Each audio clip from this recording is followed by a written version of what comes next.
Hello everyone, and welcome to my General Hospital official channel. I hope everyone is having a wonderful day. Before we begin, please hit the subscribe button and give this video a thumbs up. Ronnie sat quietly at the bar in Charlie's pub, her fingers tracing the rim of her coffee cup as the sounds of Port Charles buzzed faintly around her. She'd been gone before, disappearing for months at a time, always chasing some lead or running from a ghost, but this time felt different. There was a weight pressing on her chest, one that no amount of caffeine or whiskey could wash away. She'd made her decision. Tonight would be her last night in Port Charles. But before she left, there was one truth she couldn't take with her, a truth that would change everything for the people she cared about. "Hey, Ronnie," Dante's voice broke through her thoughts, warm but wary.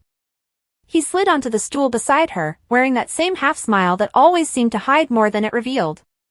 "You're a hard person to find these days. I was starting to think you skipped town without saying goodbye."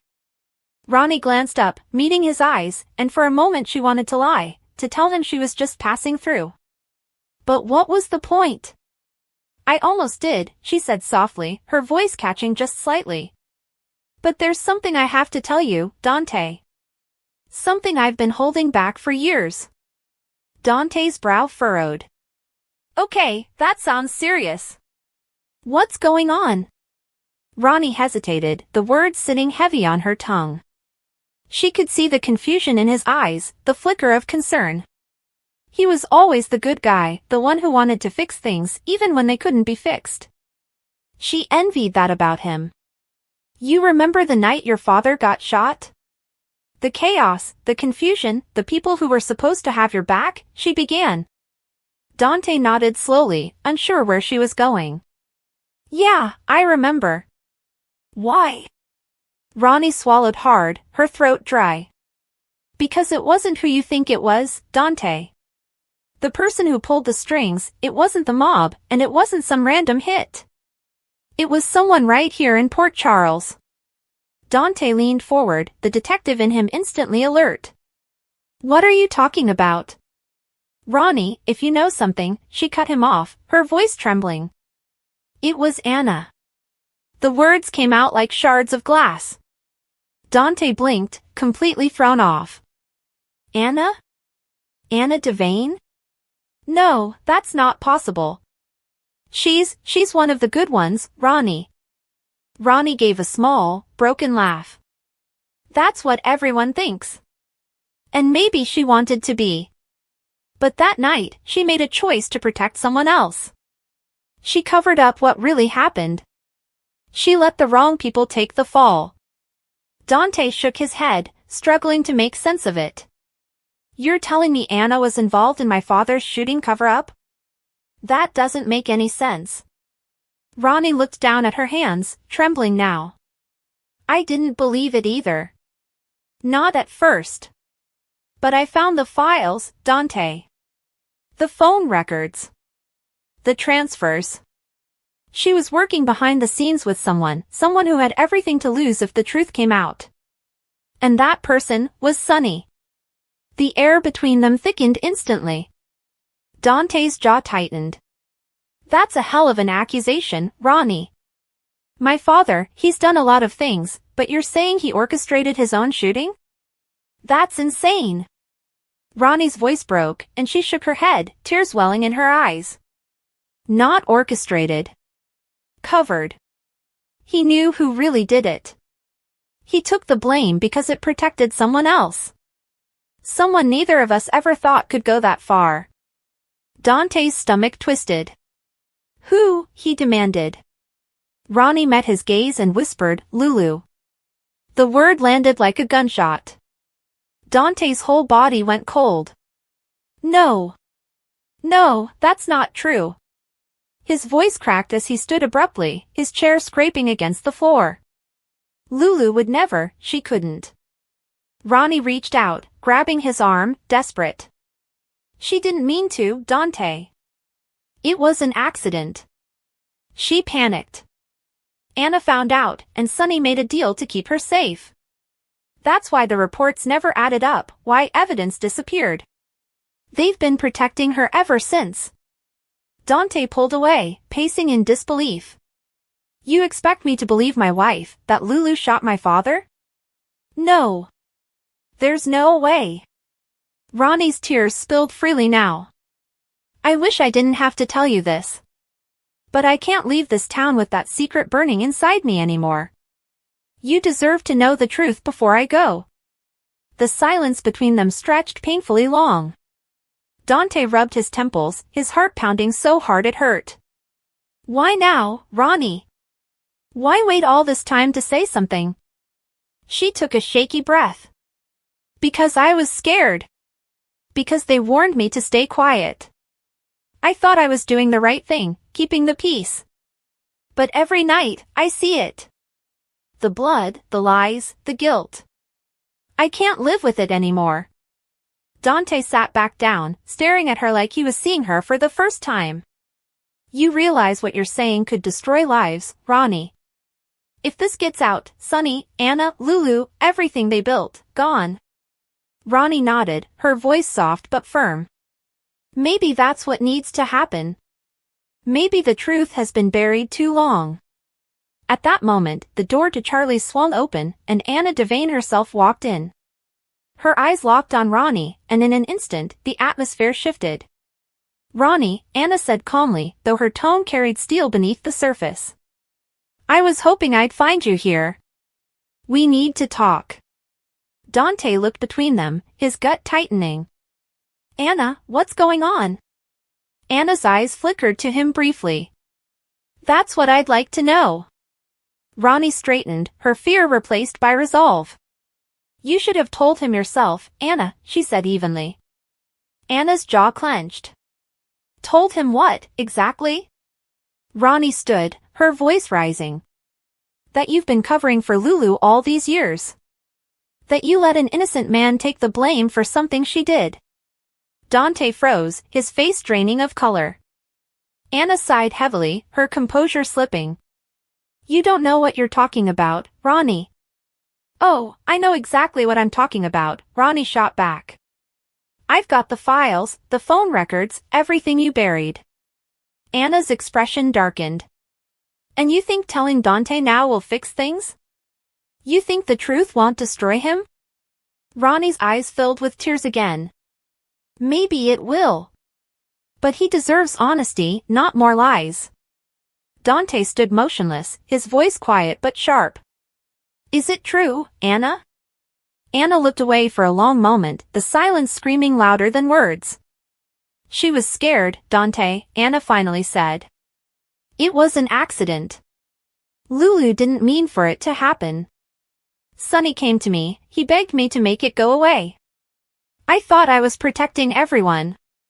Dante's breath caught in his throat. You were protecting her, by lying to me? By letting me build my life on a lie? Anna stepped forward, her voice thick. You wouldn't have survived knowing the truth back then. You had too much to lose. Ronnie's hands shook as she gathered her things. You see why I have to leave, Dante? This town, these secrets, they destroy people. I can't stay here anymore. Not after what I've done. Dante looked at her, his expression torn between anger and heartbreak. Where will you go? He asked quietly. Ronnie gave a small, broken smile. Anywhere that isn't Port Charles. Anna's eyes softened, guilt flickering across her face. Ronnie, you don't have to run. We can figure this out together. But Ronnie shook her head. No, Anna. You made your choices. I made mine. I kept your secret long enough. Now it's your turn to face it. She turned toward the door, pausing only once to glance back at Dante. I'm sorry, for everything, she whispered. I never meant to hurt you. Dante swallowed hard, nodding slightly, though he couldn't bring himself to speak. He watched as Ronnie stepped out into the cool night air, the door closing behind her with a soft thud that somehow sounded final. Outside, the streetlights painted long shadows across the pavement. Ronnie took a deep breath, feeling the weight begin to lift from her shoulders. For the first time in years, she'd told the truth. It didn't bring peace, not yet, but it was a start.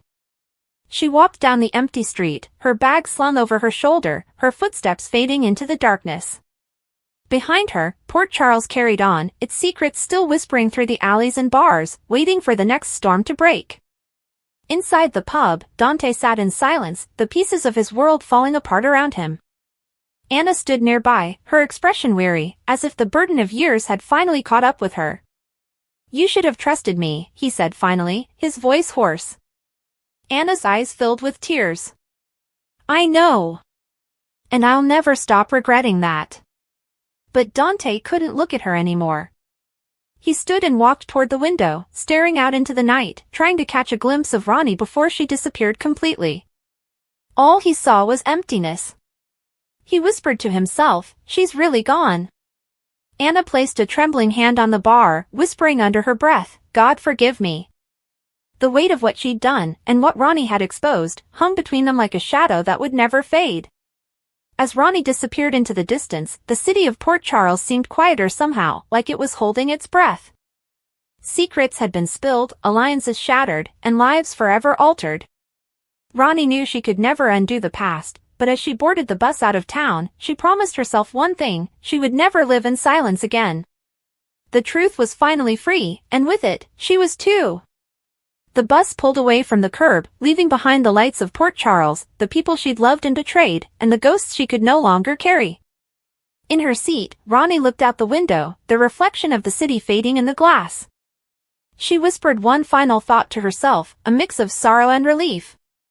"Goodbye, Port Charles." Back in town, Dante stood alone under the streetlight long after the bus had gone, the echo of Ronnie's confession replaying in his mind. Everything had changed, and nothing would ever be the same again. The gentle hum of the hospital corridor was a stark contrast to the storm raging within the small, private room. The scent of antiseptic and wilted flowers from a days-old arrangement hung in the air, a familiar perfume of sickness and waiting. On the bed, lying with a deceptive fragility that belied the tempest she had unleashed, was Ronnie. Her bags were packed, a single suitcase by the door serving as a monument to her imminent departure, her permanent exile from Port Charles. Standing opposite her, his face a canvas of conflicting emotions, grief, betrayal, and a dawning, horrifying comprehension, was the man whose entire world had just been upended. The silence between them was a physical entity, thick and heavy with the echoes of her confession. It was a silence that had swallowed the ordinary sounds of the hospital whole, leaving only the frantic beat of two hearts, one racing with the terror of what came next, the other pounding with the agony of a truth too long buried. Ronnie's gaze was steady, but her hands, clasped tightly in her lap, betrayed a faint tremor. She had carried the secret for what felt like a lifetime, a corrosive weight in her soul, and now that it was out, she felt both terrifyingly empty and perversely free. "You have to understand," she began again, her voice a low, raspy thing, stripped of its usual defensive edge. "I never meant for any of it to happen. It was never part of some grand, malicious plan. It was just a moment. A terrible, split-second decision that spiraled into a lifetime of consequences." He didn't speak. He couldn't. His name, Jason Morgan, felt like it belonged to a stranger now. The man he had been for the past 20 years, the identity he had fought so hard to reclaim, to understand, and to build upon, was suddenly revealed to be a carefully constructed illusion, a beautiful, painful lie. Ronnie took a shaky breath, seeing the devastation in his eyes. She had to finish this. She had to give him the whole, ugly truth before she walked out of his life forever. This was her penance, the only amends she could possibly offer. "It was the night of the fire at the warehouse on the docks," she said, her eyes losing focus, turning inward to that night of smoke and chaos. "The one the press called the Pier 52 Inferno. You were there." He was there. Jason stiffened. The fire was a fragmented memory, a nightmare collage of heat, blinding light, and searing pain. He remembered running, the roar of the flames, the suffocating smoke. He remembered a beam falling, the world going black. The official story, the one he had been told upon waking with a head injury and no memory, was that he was Jason Morgan, a lone enforcer caught in a rival gang's crossfire. He had been found, near death, and through the diligent, if mysterious, work of anonymous benefactors, his life and identity had been restored. He was your brother, Ronnie whispered, the word hanging in the air like a verdict. Your real brother. Not by blood, but by something stronger. A bond forged in a shared, brutal childhood. He was the only family you had left. A face, hazy and indistinct, flickered at the edge of Jason's consciousness. A laugh he could almost hear. A feeling of absolute, unwavering loyalty. He had always attributed those ghostly sensations to his head injury, to the scrambled pieces of a past he could never quite reassemble. Now, he realized they were echoes of a real person. A person who had been erased. His name was Andrew, Ronnie continued, her voice gaining a strange, narrative steadiness, as if she were reciting a tragic story she had memorized. Andrew Nolan. You two were inseparable. You worked the docks together, you watched each other's backs. You were more than partners, you were two halves of a whole. And that night, during the fire, he saved your life. She paused, letting the weight of that statement settle. He dragged you out from under that fallen beam, he carried you through the smoke when you couldn't walk. He got you to safety, to the paramedics. But in doing so, he went back. There was someone else trapped, a young woman.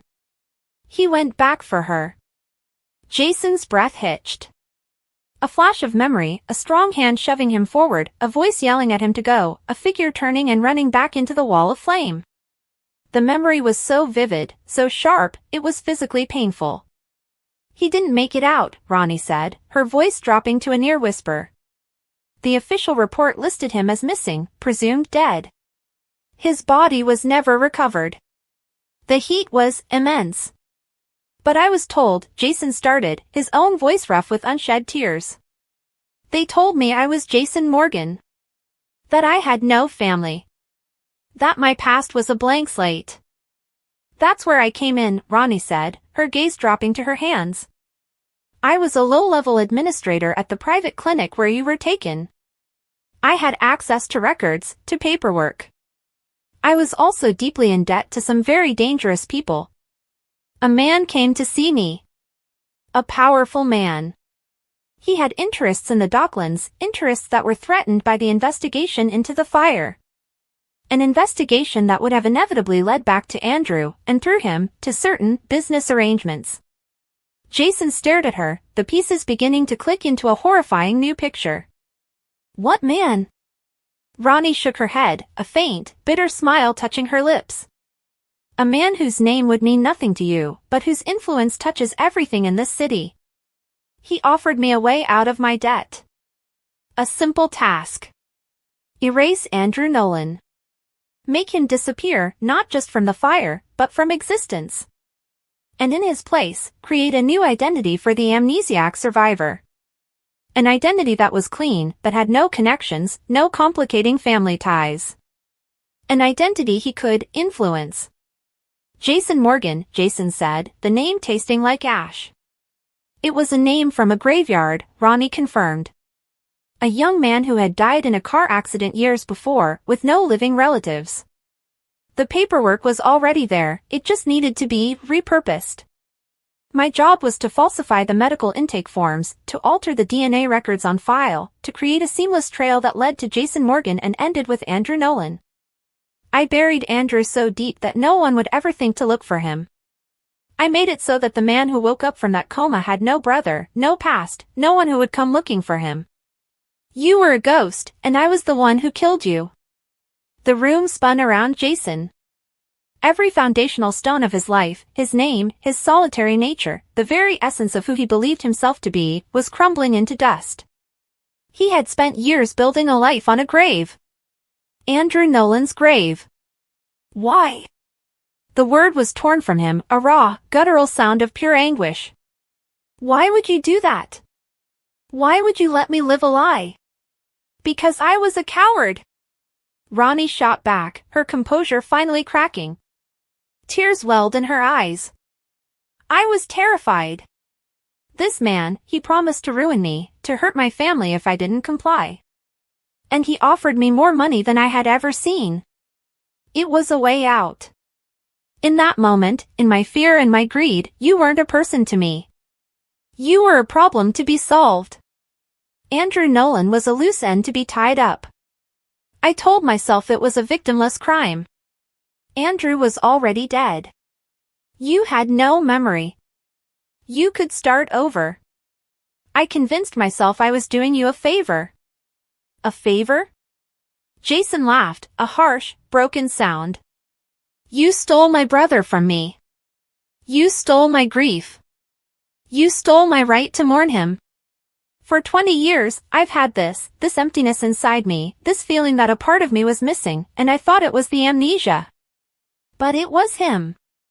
It was Andrew. And you knew. All this time, you knew. He thought of the moments of unexplained sorrow that would sometimes overwhelm him. A song on the radio that would make his chest ache. The sight of two brothers laughing together on the waterfront, which always filled him with a profound, unnameable sense of loss. He had attributed it all to the trauma of his injury. Now he knew it was his soul, his very blood, remembering what his mind could not. I did, Ronnie admitted, the tears now streaming freely down her face. I knew. And I have lived with that knowledge every single day. I watched you from a distance. I saw you build a life here in Port Charles. I saw you fall in love, make friends, become a part of this community. And with every step you took, the weight of what I had done grew heavier. I tried to justify it. I told myself you were better off. That the life you left behind with Andrew was a hard one, full of violence and struggle. That Jason Morgan had a chance at something more. She looked at him, her expression pleading for an understanding she knew she did not deserve. But I was wrong. There is no justification. I committed the ultimate violation. I didn't just steal your past, I rewrote it. And in doing so, I betrayed the memory of a good man. Andrew Nolan was a hero. He died saving people.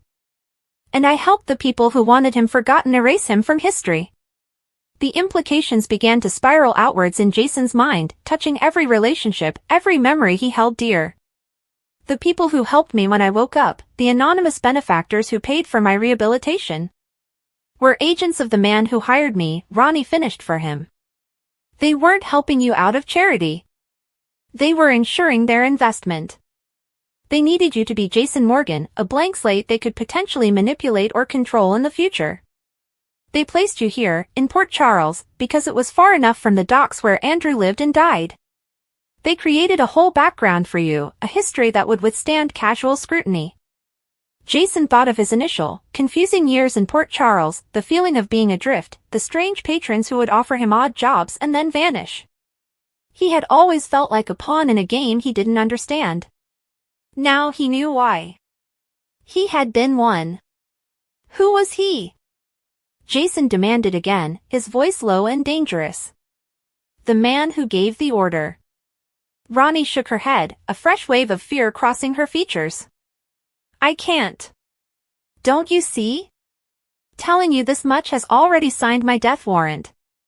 This is why I'm leaving. This is why I can never come back. I'm telling you this now, not for forgiveness, but because you deserve to know the truth. You deserve to know that the man you mourn, Andrew, was real. That he loved you. That he died a hero. And that the life you've lived was built on a foundation of my lies and their corruption. She stood up, her movements slow and deliberate, as if every bone in her body ached. She picked up her suitcase. The finality of the gesture was a cold splash of reality. Your real name is Michael, she said softly, delivering one last, seismic shock. Michael Nolan. Andrew used to call you Mikey. Mikey. The name was a key, turning a lock deep within him.